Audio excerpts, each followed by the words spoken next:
Hello friend, SP education में आपका हार्दिक स्वागत है। आज की क्लास में हम लोग बात करने वाले हैं एचपीएससी पीजीटी की बात करने वाले हैं। जैसा कि आप लोग जानते हैं कि हम लोगों ने जो पीजीटी एग्ज़ाम है हरियाणा पैट मतलब हरियाणा पीजीटी में जो वैकेंसी निकली हुई हैं, हम लोग उस पर चर्चा कर रहे हैं।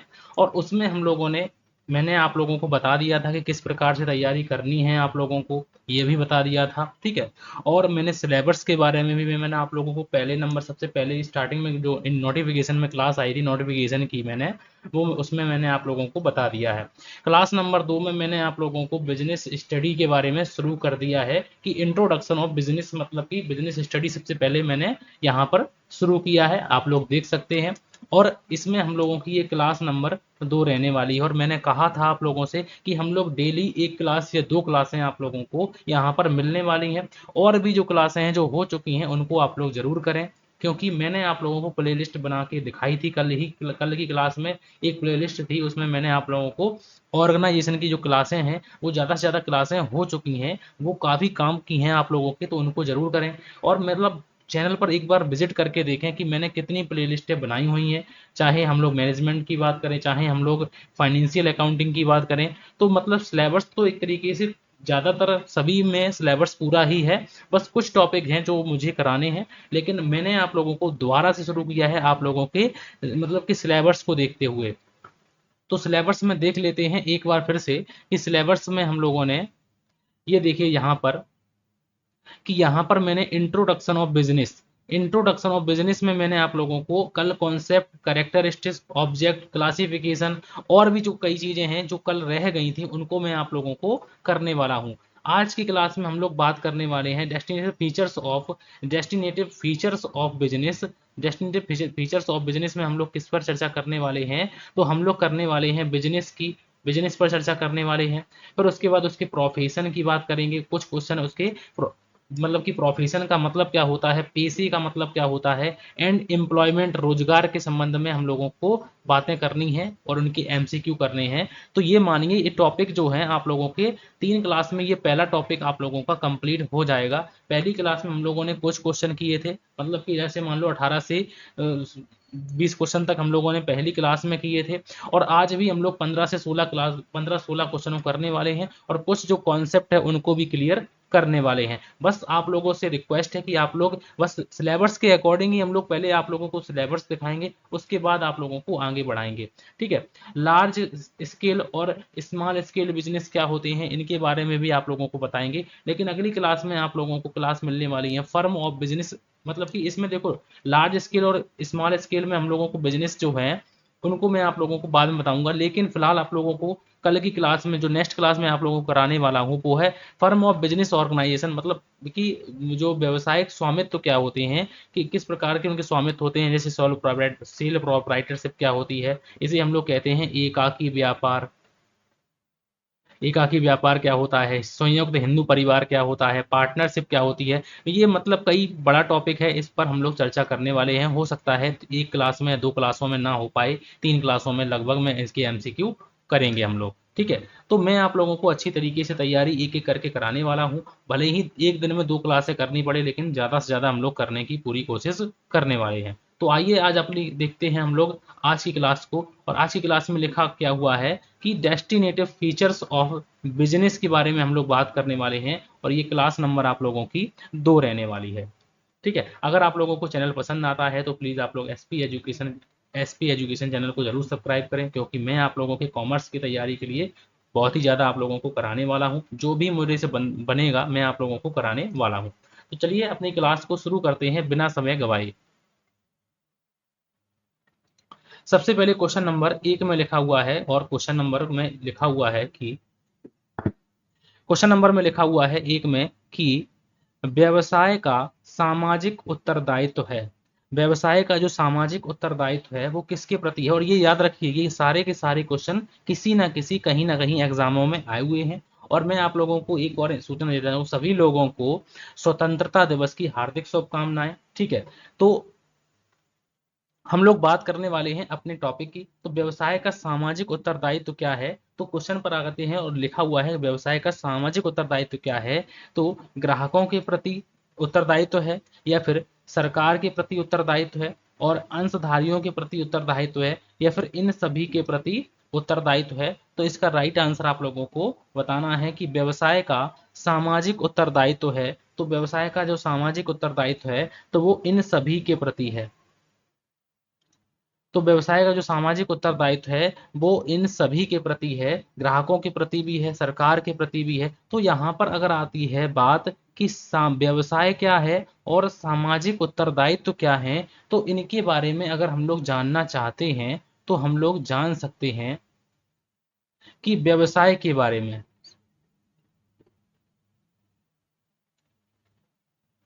सबसे पहले यहाँ पर लिखा हुआ है कि व्यवसाय के बारे में, और आप लोगों को दिख रही होगी इमेज की, यहाँ पर जो कई वस्तुओं का क्रय विक्रय हम लोग करते हैं, तो यहाँ पर व्यवसाय के बारे में लिखा हुआ है कि व्यवसाय का जो संबंध है उन आर्थिक क्रियाओं से होता है जो लाभ कमाने के उद्देश्य से और जो लाभ कमाने के उद्देश्य से माल और सेवाओं के उत्पादन करती हैं, उनका क्रय विक्रय करती हैं। माल का मतलब, माल का यहाँ पर माल है, और कुछ कई लोग सेवाएं भी देते हैं, जैसे बैंकिंग सेवाएं हैं और बीमा की सेवाएं हैं, और ऐसी कई सेवाएं होती हैं जो जिनको सेवाएं देकर भी तो है धन प्राप्त किया जाता है, तो लाभ प्राप्त किया जाता है। तो व्यवसाय का जो संबंध है उन आर्थिक क्रियाओं से है। व्यवसाय का संबंध किन किन क्रियाओं से है? तो व्यवसाय का संबंध आर्थिक क्रियाओं से है। ठीक है। तो जो लाभ कमाने के उद्देश्य से माल और सेवाओं के उत्पादन, क्रय विक्रय, वितरण से संबंधित होती हैं। जैसे उदाहरण के रूप में हम लोग बात करते हैं कि मछली पकड़ना, खेती करना, निर्माण करना, थोक और फुटकर बिक्री करना, खाने खोदना आदि, ये कई जो हैं इनके व्यवसाय के उदाहरण के रूप में हम लोग देख सकते हैं। अब बात आती है कि व्यवसाय के उत्तरदायित्व क्या है।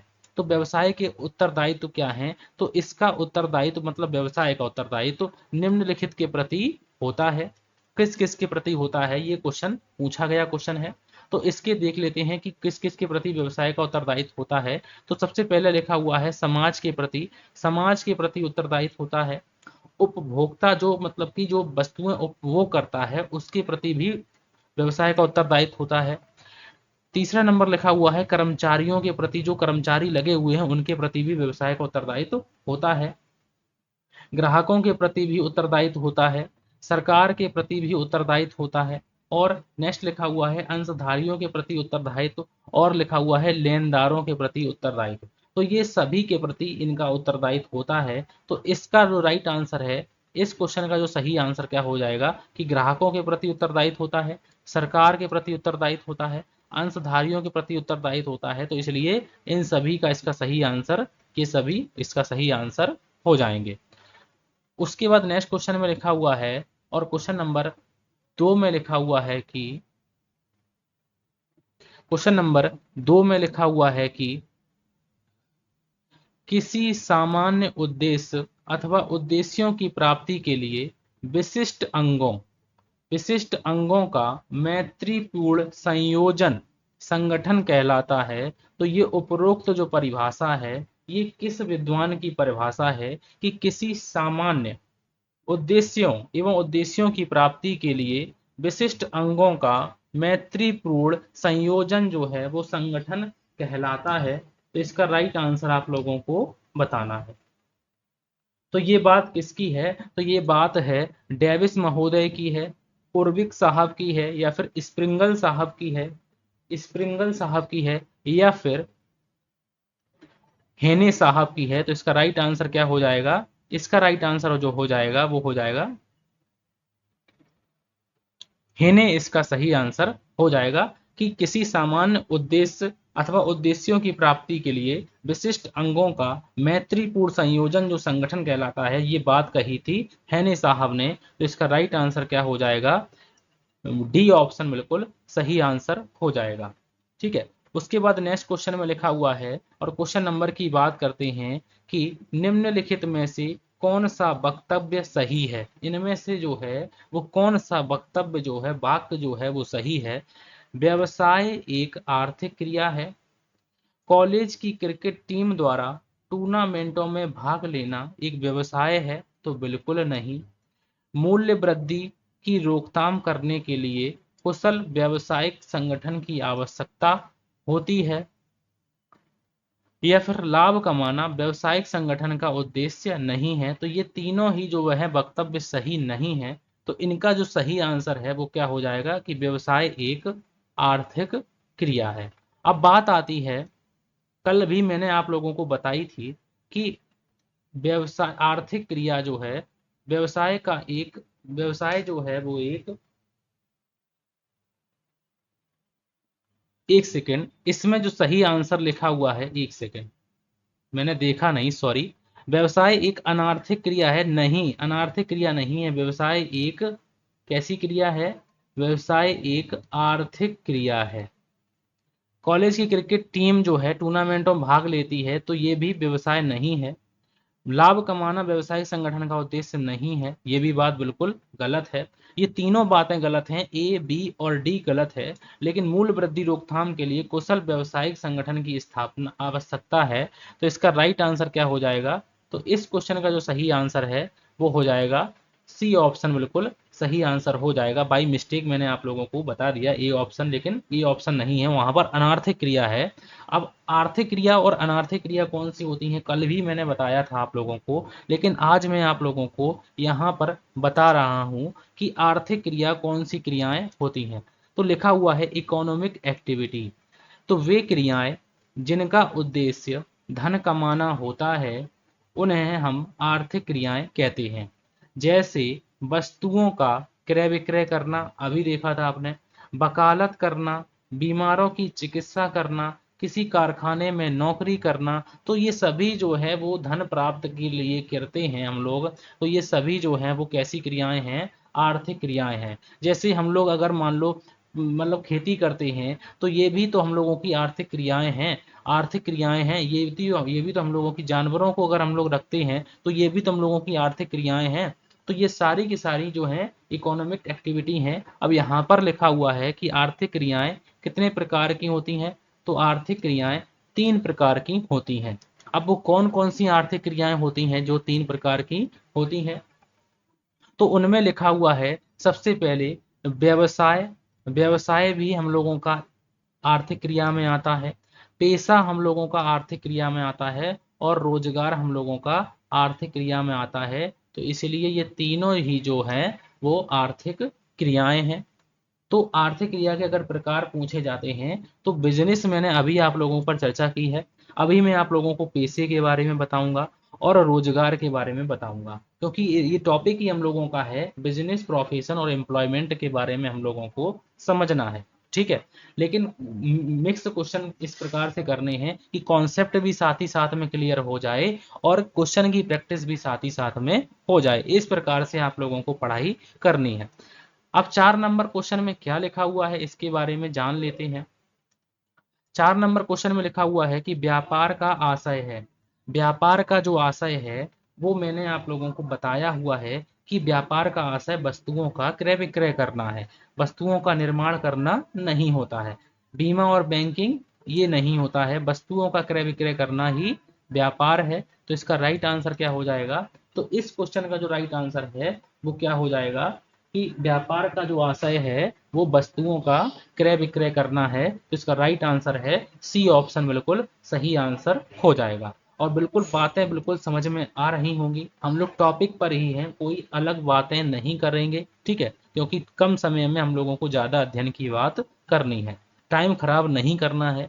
ठीक है, अब व्यापार के बारे में लिखा हुआ है कि व्यापार कितने प्रकार का होता है, व्यापार क्या होता है। तो इसके बारे में भी हम लोग जान लेते हैं। हम लोग हमको मालूम है कि आप लोगों को ये सारी बातें मालूम है, लेकिन एक बार क्विक रिवीजन हो जाएगा तो ये अच्छा ही है आप लोगों के एग्जाम के लिए। ठीक है, अब यहाँ पर लिखा हुआ है कि व्यापार जो है वाणिज्य की प्रमुख शाखा है। पहली बात इसको यहाँ से अंडरलाइन कर लीजिए कि व्यापार किसकी शाखा है? वाणिज्य की शाखा है।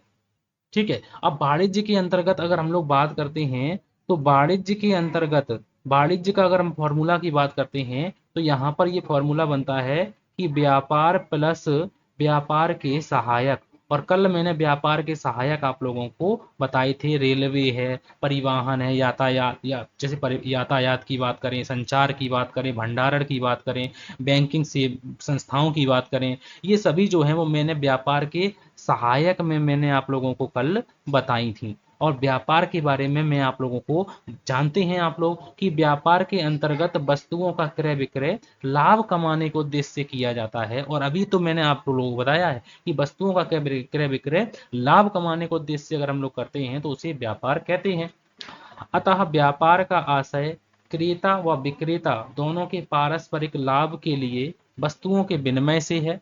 व्यापार के मुख्यतः जो प्रकार होते हैं वो दो प्रकार के होते हैं और कई जगह तीन प्रकार के भी होते हैं। मैं बताऊंगा। व्यापार के प्रकार जो हैं वो दो प्रकार के होते हैं, देसी व्यापार और विदेशी व्यापार। देसी व्यापार की बात करते हैं तो कल भी मैंने आप लोगों को बताया था कि देसी व्यापार जो है वो तीन प्रकार का होता है।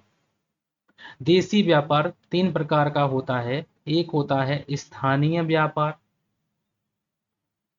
स्थानीय व्यापार, ठीक है। एक होता है राज्यीय व्यापार, राज्यीय व्यापार, और एक होता है अपना अंतरराज्यीय व्यापार, अंतरराज्यीय व्यापार। तो ये होते हैं देसी व्यापार के प्रकार। और अगर बात आती है कि अगर आप लोग बात करते हैं कि विदेशी व्यापार कितने प्रकार का होता है, तो विदेशी व्यापार भी हम लोगों का तीन प्रकार का होता है, आयात, निर्यात, और एक और होता है पुनर्निर्यात, पुनर्निर्यात, ठीक है। तो ये तीन प्रकार के होते हैं, ठीक है। तो ये तीन प्रकार के होते हैं। अगर स्थानीय लोकल मार्केट की बात करें, राज्य में एक ही राज्य की बात करें, जैसे मान लो राजस्थान का सामान है और राजस्थान में ही जाता है, मान लो जोधपुर का सामान जयपुर में जाता है, तो ये राज्यीय व्यापार है। और अंतर्राज्यीय का मतलब है कि एक प्रदेश का माल एक राज्य का माल दूसरे राज्य में जाए, तो ये अंतर्राज्यीय व्यापार है। और जब विदेशी व्यापार का मतलब है एक देश का व्यापार दूसरे देश से हो, तो उसे हम विदेशी व्यापार कहते हैं। इसमें आयात भी होता है। आयात का मतलब होता है कि दूसरे देशों से वस्तुएं मंगाना। निर्यात का मतलब होता है कि आप दूसरे देशों को वस्तुएं भेजना। और पुनर्निर्यात का मतलब होता है कि एक देश ने मान लो निर्यात किया है और फिर उसका आयात किया है। तो इस प्रकार से हम लोगों ने कल ही बात की थी। पुनर्निर्यात का एक क्वेश्चन भी मैंने आप लोगों को बताया था और कहा था ये इम्पोर्टेंट क्वेश्चन है। ये कैसा क्वेश्चन है? इम्पोर्टेंट, ठीक है। तो ये बातें मैंने आप लोगों को कल बताई थी और आज भी मैंने आप लोगों को बता दी है। अब बात आती है नेक्स्ट क्वेश्चन की, और नेक्स्ट क्वेश्चन में लिखा हुआ है, ये भी क्वेश्चन आईएमपी क्वेश्चन है, इसको भी आप लोग मोस्ट कर लीजिए क्योंकि ये क्वेश्चन पूछा गया क्वेश्चन है, ऐसे नहीं मैंने पूछ रहा है, क्योंकि ये पूछा गया क्वेश्चन है कि निम्नलिखित में से कौन सा एक आधुनिक व्यापार का लक्षण नहीं है। अब वो इम्पोर्टेंट क्वेश्चन है तो इसको याद रखिएगा, इसीलिए मैंने इस यहाँ पर आईएमपी कर दिया है। लिखा हुआ है कि निम्नलिखित में से कौन सा एक आधुनिक व्यापार का लक्षण नहीं है, मतलब कि आधुनिक व्यापार का मतलब है यहाँ पर आज के व्यापार का, वर्तमान के व्यापार का लक्षण नहीं है। तो ऐसा हमें पता होना चाहिए कि कौन से लक्षण होते हैं और कौन से लक्षण नहीं होते हैं। तो यहाँ पर लिखा हुआ है कि पुंज उत्पादन जो है वो इसका लक्षण है या नहीं है। आधुनिक अनुसंधान और विकास, तो आधुनिक व्यापार का ये लक्षण होता है कि इन्वेस्टिगेशन और मान लो डेवलपमेंट की बात करेंगे तो यहाँ पर हम लोग करते हैं। विशेषज्ञता के बारे में बात करते हैं तो विशेषज्ञता भी हम लोगों का है। मास प्रोडक्शन का मतलब है ज्यादा से ज्यादा उत्पादन, बहुत ज्यादा मात्रा में उत्पादन, तो ये भी हम लोगों का आधुनिक व्यापार का लक्षण है। लेकिन कामगारों का शोषण, मतलब कि कर्मचारियों का अपने शोषण हमें नहीं करना चाहिए। कोई भी व्यवसाय हो तो हमें ऐसा नहीं करना चाहिए, शोषण नहीं करना चाहिए। तो आधुनिक व्यापार का यही लक्षण नहीं है। तो ये इसका राइट आंसर क्या है? तो इसका राइट आंसर है कि कामगारों का शोषण जो है, हमें उनका जो है शोषण नहीं करना चाहिए, चाहे कोई भी हो, ठीक है। पुंज उत्पादन, मास प्रोडक्शन की बात करते हैं हम लोग, मास प्रोडक्शन की बात करते हैं। अनुसंधान मतलब कि रिसर्च की बात करेंगे, डेवलपमेंट की बात करेंगे, विशेषज्ञता की बात करते हैं, लेकिन कामगारों का शोषण की बात नहीं करते हैं। तो आधुनिक व्यापार के लक्षण में अगर हम लोग बात करते हैं तो यहाँ पर मैंने लिख रखे हैं, ऐसा कोई चीज़ नहीं है जो मैंने आप लोगों को आज की क्लास में ना बताई हो। ठीक है, बहुत ही इंपॉर्टेंट चीज़ें भी मैं आप लोगों को साथ ही साथ में बताता हुआ चलता हूँ कि वर्तमान समय की बात करते हैं तो वर्तमान समय में व्यापार का जो उद्देश्य उत्पादन करते हुए लाभ कमाने के साथ भविष्य में अपने सेवाएं आय बनाए रखना हो गया है। मतलब कि ऐसा नहीं है कि आज अगर आप लोगों को लाभ मिल रहा है तो आप बस ठीक है, हमें भविष्य में भी इस प्रकार से आय जनरेट होती रहे, इस प्रकार से हमें तैयारियों को करना है। इस स्थिति को प्राप्त करने के लिए व्यापार द्वारा निम्नलिखित कार्य किए जाते हैं। वो कौन कौन से कार्य हैं? कम लागत व कीमत पर अधिकाधिक उत्पादन, मतलब कि कम लागत और कीमत पर अधिक से अधिक उत्पादन करें, तो ये पहला इनका कार्य है। श्रमिकों की आवश्यकता का ध्यान सॉरी श्रमिकों की आवश्यकता का ध्यान रखते हुए कम कीमत पर वस्तुओं की उपलब्धता करवाएं हम लोग। अनुसंधान करें, रिसर्च करें, डेवलपमेंट का कार्य करें और उन पर व्यय करें, खर्च करें। कार्य विभाजन करें और विशिष्टीकरण के साथ विशेषज्ञता को बढ़ावा दें। तो ये जो हैं इनके जो हैं ये कार्य हैं आज के व्यवसाय के, आधुनिक व्यापार के जो हैं ये निम्नलिखित कार्य हैं। तो इनको याद रखिएगा, ये क्वेश्चन पूछा गया क्वेश्चन है। ठीक है, उसके बाद नेक्स्ट क्वेश्चन में लिखा हुआ है, और क्वेश्चन नंबर नेक्स्ट में लिखा हुआ है कि जेनेटिक उद्योग का उदाहरण है। जेनेटिक उद्योग का उदाहरण है, तो यहाँ पर लिखा हुआ है कि पोल्ट्री फार्म, मत्स्य ग्रहण, कृषि और गहने। तो इसमें सही आंसर जो है वो आप लोगों को बताना है कि जेनेटिक उद्योग का उदाहरण है। तो उद्योग के बारे में हम लोग बात करते हैं तो इसका सही आंसर है कि जेनेटिक का मतलब होता है कि उत्पादित करना, उत्पादन करना। तो यहाँ पर लिखा हुआ है कि कृषि जो है वो जेनेटिक उद्योग का उदाहरण है, तो इसका राइट आंसर है सी ऑप्शन। लेकिन हम लोग बात करते हैं उद्योग के प्रकार की, तो उद्योग में लिखा हुआ है कि उद्योग यहाँ पर 4 प्रकार के होते हैं। कौन कौन से वो 4 प्रकार हैं? तो इनको याद रखिएगा। ये 4 प्रकार जो लिखे हुए हैं यहाँ पर देखिए। सबसे पहला लिखा हुआ है कि उत्पत्ति विषयक उद्योग, इन्हें कहते हैं जेनेटिक उद्योग या जेनेटिक इंडस्ट्री। प्राइमरी इंडस्ट्री, इन्हें प्राथमिक उद्योग कहते हैं। निष्कर्षण उद्योग कहते हैं और निर्माणी उद्योग कहते हैं। और निर्माणी उद्योग को 5 भागों में इन्होंने बांट के रखा है। विश्लेषणात्मक उद्योग, संश्लेषणात्मक उद्योग, प्रक्रिया उद्योग, संग्रह उद्योग और एकीकरण उद्योग। अब इनके बारे में तो 4 प्रकार जो हैं, 1, 2, 3 और 4, इनके चारों के प्रकार के बारे में हम लोग अच्छी तरीके से जान लेते हैं कि फिर क्वेश्चन हम लोग करने वाले हैं। उद्योगों का विभाजन जो है वो इन्होंने 4 भागों में किया है, आपको मालूम है, हमें पता है, लेकिन हम लोग एक बार फिर से क्विक रिवीजन कर लेते हैं कि जेनेटिक उद्योग को क्या कहते हैं। कि वे उद्योग जो पौधों व पशुओं की नस्ल बढ़ाने या ब्रीडिंग से संबंधित होते हैं। पौधों व पशुओं की नस्ल सुधार कंपनियां जो है वो इस उद्योग में आती हैं, जैसे मुर्गी पालन करना इसका उदाहरण है। मृत्स्य व कैटल फार्म इसके प्रमुख उदाहरण होते हैं। दूसरा लिखा हुआ है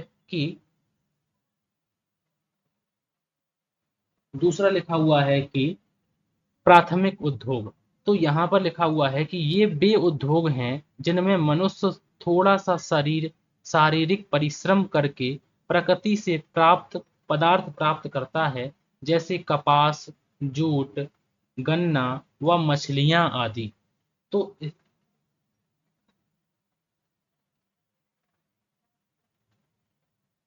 ठीक है, तो कपास, जूट, गन्ना व मछलियां आदि, तो इसमें हम लोग बात करते हैं।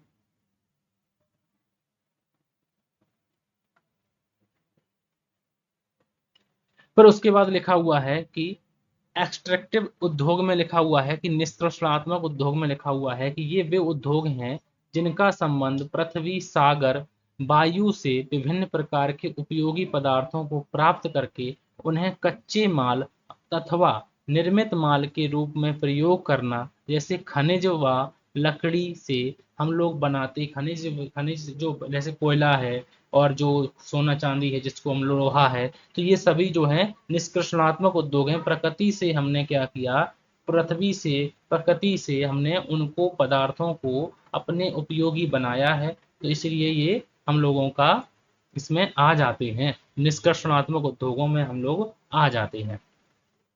निर्माणी उद्योग में लिखा हुआ है कि इसमें इनसे अभिप्राय उन उद्योगों से है जिनमें कच्चे माल द्वारा पक्का माल तैयार किया जाता है। जैसे हम लोग पाटसन से जूट के थैले बनाना, कपास से सूत बनाना और कपड़ा बनाना, लकड़ी से फर्नीचर बनाना, तो निर्माण मतलब निर्माण करते हैं। ठीक है, तो यहाँ पर गन्ने से चीनी बनाना, ये सभी जो है, लुगदी से कागज बनाना, और इसी को इन्होंने 5 भागों में बांटा है। तो विश्लेषणात्मक संरचना, और ये जो लिखा हुआ है कि विश्लेषणात्मक उद्योग, संश्लेषित उद्योग, प्रक्रिया उद्योग, संग्रह उद्योग, एकीकरण उद्योग, तो ये इनके प्रकार हैं। अब हम लोगों ने बात की थी कि जेनेटिक उद्योग का उदाहरण है, तो कृषि जो है वो इसमें हम लोगों को सही आंसर कर सकते हैं।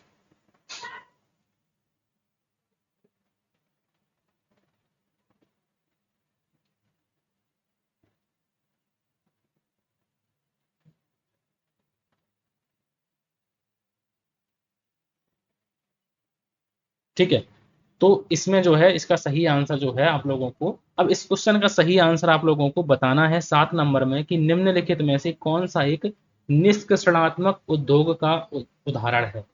तो निष्कर्षणात्मक उद्योग मैंने बताया है आप लोगों को कि खनिजों को निकालना, प्रकृति से पदार्थ जो है उनको निकालना ही हम लोगों का निष्कर्षण उद्योग है। तो पशु उत्पादन नहीं है, पौधे लगाना भी नहीं है, शिकार करना भी नहीं है। लौह एवं खनिज की बात अगर हम लोग करते हैं, तो लौह एवं अयस्क की बात करते हैं, तो इसका राइट आंसर क्या है, डी ऑप्शन बिल्कुल सही आंसर हो जाएगा। ठीक है, तो इसका राइट आंसर क्या हो जाएगा कि निम्नलिखित में से कौन सा निष्कर्षणात्मक उद्योग का उदाहरण है, तो लौह और खनिज जो है वो इसके उदाहरण है। और ये जो है ये पीडीएफ आप लोगों को मिल जाएगी टेलीग्राम ग्रुप में। ठीक है, कोई दिक्कत की बात नहीं है। क्वेश्चन नंबर 8 में लिखा हुआ है, और क्वेश्चन नंबर, अगर आप लोगों को चैनल अच्छा लग रहा है प्लीज आप लोग एसपी एजुकेशन चैनल को सब्सक्राइब कर लें, क्योंकि मैं आप लोगों के लिए ऐसे ही क्लासें डेली की डेली बनाने वाला हूं। ठीक है, ये आप लोगों को क्लासें आती हैं, हो सकता है कि आप लोगों को ये सारी बातें मालूम हो, लेकिन हम लोग स्टार्टिंग से कर रहे हैं, इसीलिए आप लोग बेफिक्र रहिए, हम लोग एक एक करके सभी टॉपिकों पर ऐसे ही चर्चा करने वाले हैं। क्वेश्चन नंबर 8 में लिखा हुआ है कि भारत में व्यावसायिक उपक्रमों की संख्या सबसे अधिक है। अब बताइए सबसे अधिक कौन सी जो है वो भारत में व्यावसायिक उपक्रमों की सबसे अधिक संख्या कौन सी है, सरकारी क्षेत्र की है, निजी क्षेत्र के हैं, या फिर संयुक्त क्षेत्र के हैं, या फिर सहकारी क्षेत्र के हैं। तो याद रखिए कि भारत में व्यावसायिक उपक्रमों की सबसे अधिक संख्या निजी क्षेत्रों की है, और बिल्कुल सही आंसर आप लोगों ने लगाया है। इसका राइट आंसर क्या हो जाएगा, तो भारत में सबसे अधिक जो है वो निजी क्षेत्र के उद्योग हैं, तो इसका राइट आंसर उपक्रम जो है निजी क्षेत्र के उपक्रम है, तो इसका राइट आंसर जो है वो ए ऑप्शन बिल्कुल सही आंसर, सॉरी बी ऑप्शन बिल्कुल सही आंसर हो जाएगा। उसके बाद नेक्स्ट क्वेश्चन में लिखा हुआ है कि व्यवसाय में सम्मिलित है। तो व्यवसाय में हम लोग किसको सम्मिलित करते हैं, केवल व्यापार को, उद्योग और व्यापार और उद्योग को, या फिर व्यापार उद्योग और वाणिज्य सभी को, या फिर केवल वाणिज्य को। व्यवसाय में हम लोग सम्मिलित करते हैं तो किस किस को सम्मिलित करेंगे, तो याद रखिए कि ये दो बातें याद रखिए। व्यवसाय का मतलब यहाँ पर, अब व्यवसाय का मतलब अगर हम लोगों से पूछा जाता है कि व्यवसाय का मतलब है कि, व्यवसाय का जो मतलब है वो है उद्योग से, व्यापार से और वाणिज्य से। ये सभी जो है, हो सकता है आप लोगों को व्यापार ना मिले, लेकिन एक चीज याद रखिए कि अगर वाणिज्य है तो वाणिज्य के अंदर ही तो व्यापार है। अगर वाणिज्य का मतलब यहाँ पर पूछा जाता है, तो वाणिज्य का मतलब है यहाँ पर व्यापार प्लस व्यापार के सहायक, व्यापार के सहायक। अब अगर बच्चे कहते हैं कि उद्योग होता है, यहाँ पर उद्योग होता है और वाणिज्य होता है, ठीक है, लो मान लिया उद्योग है और वाणिज्य है। अब वाणिज्य के अंदर क्या है, तो वाणिज्य के अंदर व्यापार भी तो है, तो यहाँ पर है व्यापार है, उद्योग है और वाणिज्य है। तो इसका राइट आंसर क्या हो जाएगा, सी ऑप्शन बिल्कुल इसका सही आंसर हो जाएगा। उसके बाद नेक्स्ट क्वेश्चन में लिखा हुआ है कि पेशे का मतलब क्या होता है। व्यवसाय का मतलब हम लोग समझ गए। आर्थिक क्रिया के 3 प्रकार होते हैं, व्यवसाय, पेशा और रोजगार। हम लोगों ने व्यवसाय के बारे में जान लिया। अब हम लोग जानेंगे पेशे के बारे में कि पेशा का संबंध उन क्रियाओं से है जिनमें एक व्यक्ति अपनी आजीविका कमाने के लिए अपने काम में एक विशेष ज्ञान और चतुर्य की आवश्यकता होती है। जैसे हम पढ़ाते हैं, हमें पढ़ाना है आप लोगों को, डॉक्टर को आप लोगों का इलाज करना है, वकील को वकालत करना है, तो उसके लिए उसे विशेष ज्ञान की आवश्यकता होगी, विशेष चातुर्य की आवश्यकता होगी। तो इस चातुर्य को, इन इन सभी क्रियाओं को करने के लिए हमें पढ़ाई करनी होगी, हमें कुछ विशेष ज्ञान चाहिए होगा, तो इसीलिए इसे पेशा कहते हैं। इन क्रियाओं का संबंध उन नियमों और आचार संहिता से है जो पेशेवर संस्था, प्रोफेशनल बॉडी के द्वारा निर्धारित किया जाता है। जो लोग पेशे में लगे होते हैं उन्हें क्या कहते हैं, पेशेवर कहते हैं। उदाहरण के लिए वकील जो है वो पेशेवर होता है। जो कानूनी पेशे में लगे होते हैं, जैसे जो है डॉक्टर, जो हैं डॉक्टर भी होते हैं, अध्यापक भी होते हैं, क्योंकि ये उनका प्रोफेशन होता है। ठीक है, ये उनका पेशा होता है, ये उनका व्यवसाय नहीं है। व्यवसाय का बात अलग है और पेशे का बात अलग है। अब बात आती है नेक्स्ट में, और लिखा हुआ है 10 नंबर क्वेश्चन में कि प्राचीन समय में व्यवसाय का क्षेत्र कैसा था। आप बताइए, प्राचीन समय में व्यवसाय का क्षेत्र कैसा था, सीमित था, विस्तृत था, असीमित था या फिर इनमें से कोई नहीं। तो प्राचीन समय में जो व्यवसाय का क्षेत्र था वो कैसा था, सीमित था। लेकिन अगर आधुनिक समय में पूछा जाता है तो आधुनिक समय में जो है, आधुनिक समय में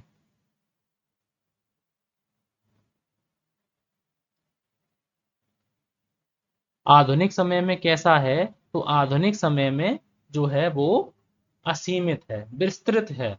ठीक है, इस प्रकार से हम लोग बात कर सकते हैं। नेक्स्ट लिखा हुआ है कि उत्पत्ति के विभिन्न घटकों का मैत्रीपूर्ण संयोजन कहलाता है, प्रबंध कहलाता है, नियोजन कहलाता है, संगठन कहलाता है या फिर नियंत्रण कहलाता है। ये सभी टॉपिक मैं आप लोगों को मैनेजमेंट में एक एक टॉपिक आप लोगों को पढ़ाता हूँ, पढ़ाने वाला हूँ। प्रबंध क्या होता है, नियोजन क्या होता है, नियोजन कितने प्रकार का होता है। तो इसका राइट आंसर जो है वो है सी ऑप्शन बिल्कुल सही आंसर हो जाएगा कि उत्पत्ति के विभिन्न घटकों का मैत्रीपूर्ण संयोजन जो है वो संगठन कहलाता है। ठीक है, उसके बाद लिखा हुआ है, ये क्वेश्चन आप लोग कर ले जाएंगे आराम से, कि आर्थिक क्रिया के कौन कौन से रूप होते हैं। तो आर्थिक क्रिया में व्यापार, पेशा और सेवाएं, तो ये सभी जो है वो आर्थिक क्रिया के रूप होते हैं। तो इसका राइट आंसर जो है वो, इसका राइट आंसर क्या हो जाएगा, उपरोक्त सभी इसका सही आंसर हो जाएगा। उसके बाद नेक्स्ट क्वेश्चन, और नेक्स्ट क्वेश्चन में से पहले हम लोगों को रोजगार के बारे में थोड़ी सी बातें जान लेनी है कि रोजगार का संबंध उन क्रियाओं से होता है जिनमें एक व्यक्ति किसी दूसरे व्यक्ति के लिए लगातार काम करता है। और रोजगार का मैंने कल एक क्वेश्चन भी आप लोगों को बताया था, और बदले वो एनसीईआरटी का क्वेश्चन है, इंपोर्टेंट क्वेश्चन है। और बदले में पारिश्रमिक प्राप्त करता है। जो व्यक्ति है वो क्या प्राप्त करता है, बदले में पारिश्रमिक क्या प्राप्त करता है। ऐसे व्यक्ति जो दूसरे व्यक्ति के द्वारा नियुक्त किए जाते हैं उन्हें हम क्या कहते हैं, उन्हें कर्मचारी कहते हैं। अब बात आती है क्षेत्र के आधार पर। क्वेश्चन नंबर नेक्स्ट में लिखा हुआ है कि क्षेत्र के आधार पर देशी व्यापार कितने प्रकार का होता है।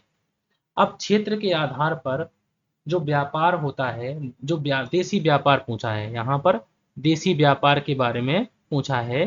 तो क्षेत्र के आधार पर जो है देशी व्यापार कितने प्रकार का होता है, तो याद रखिए मैंने 3 प्रकार के बताए हैं। कौन कौन से 3 प्रकार के बताए हैं, आप लोग बता दीजिए कौन कौन से 3 प्रकार के बताए हैं।